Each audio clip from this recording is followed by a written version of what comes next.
Hey guys, Skylar here from Ellicottville Aquatics. I wanted to give you the intro to part 2 of the video of our Clownfish Display Tank. If you haven't seen video 1, please stop now and go check out video 1 first. We did get the tank moved over here. It was quite a process, very heavy aquarium, and being a boat front, very hard to get a good grip on. But we managed to get it over out front here, where we talked about placing it in the first video. We had a little, ups and downs getting it over here. We did drop the tank. Thankfully, we didn't end up breaking it.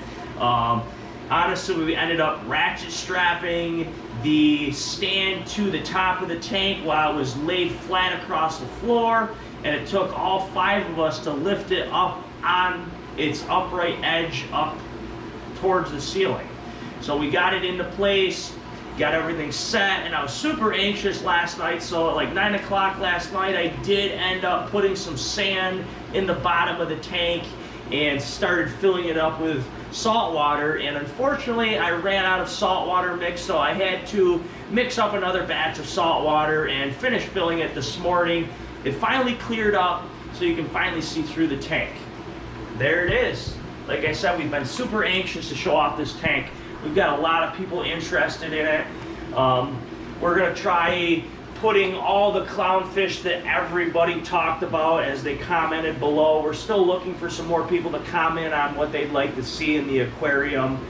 So I'm going to start by showing off what we did to the tank and some of the adjustments we did end up making. It did have an old style filter on the system. I can't remember the name off the top of my head, but it was just super bulky and kind of outdated, and it costs a lot of money for the cartridges because it takes a special type of cartridge, and just the cartridge alone would run you about $100 every time you wanted to change it. I just couldn't see that, feasible long term. We did as well get rid of the return pump. It had an old powered return pump system on it, and it didn't fit, the new age of technology and everything. So we did go with a basic filter to start with, but we're gonna upgrade that eventually. Stay tuned for another video on that. So as we're looking at the aquarium here, we did go with a light pink Fiji sand in the bottom here, as you can see. And then we do have dual return nozzles in this aquarium. So there's 2 nozzles returning water flow, and there's 2 drain lines. So this is a pressurized system. It drains from the bottom of the aquarium. Not something you would see with like a reef-ready aquarium. There's no surface skimmer. We are not running a protein skimmer, but we are running a UV sterilizer. So we're pretty much relying on that and water changes to keep the system up and going healthy. As we move up the tank here, you can see all the handcrafted coral insert. There's all kinds of stuff going on in here. Really cool. You got to kind of, just look closely at all the different features here. We do have a nice size acrylic safe mag float for cleaning our aquarium here. So that we got to have that, because to physically reach to the bottom of this tank, it's not going to happen. So we have to have that for cleaning. We have these special tongs for reaching down to the bottom and moving the sand around if need be.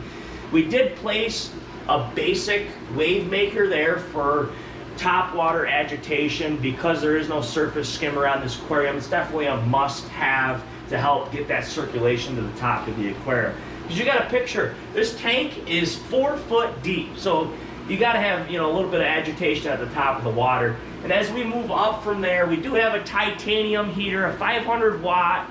So it's plenty to power this system. I figured it out to be right around 100 to 120 gallons of total water volume.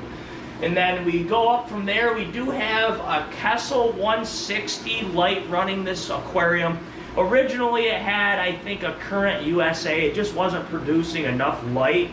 So we still get that really awesome shimmer. That is what Kessel is known for. So you see the shimmering, looks like natural sunlight shining through the aquarium. We have that mounted on a gooseneck. It's on, I would say, a 75% white and 25% blue setting. It's on a timer, so the lights will go off. I think we have it on a 12-hour cycle here for the store.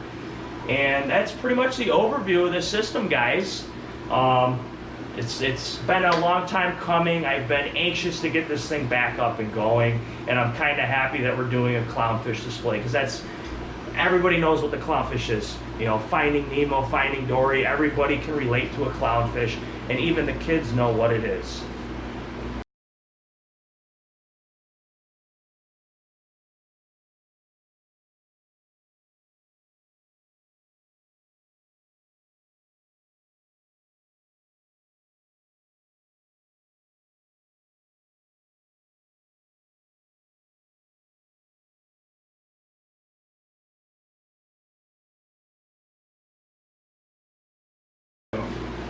So I want to talk a little bit about what we added to the aquarium to get this thing cycling faster, because I want to get fish in this. Not only, you know, me, but I know you guys watching. We want to see some clownfish in here. So this product by Fritz, it's called Fritz Turbo Start 900 saltwater. This is a living bacteria. It does have a shelf life. You have to keep it in a refrigerator. We use this in this tank. So we're hoping to have this thing cycled within a week or two so we can get those clownfish added into this tank as soon as possible, because I want to see fish swimming in here, and I know you guys are probably going to want to see fish swimming in here and see the fish that you guys picked out in here. So I am very excited to show you that. And like I said, if you guys are starting a new aquarium, this is the product that you want to use. It's going to help cycle the tank fast. Alright guys, if you haven't commented in our last video on what clownfish you would like to see in this tank, please comment below this video and tell us what clownfish you'd like to see in here. I know there's a lot of different ones out there. We're trying to keep it Ocellaris family, so there's a lot of different morphs. Please tell us what you'd like to see in here. Like, comment, and subscribe to our channel. Like us on Facebook and follow us on Instagram. We'll see you next time, guys.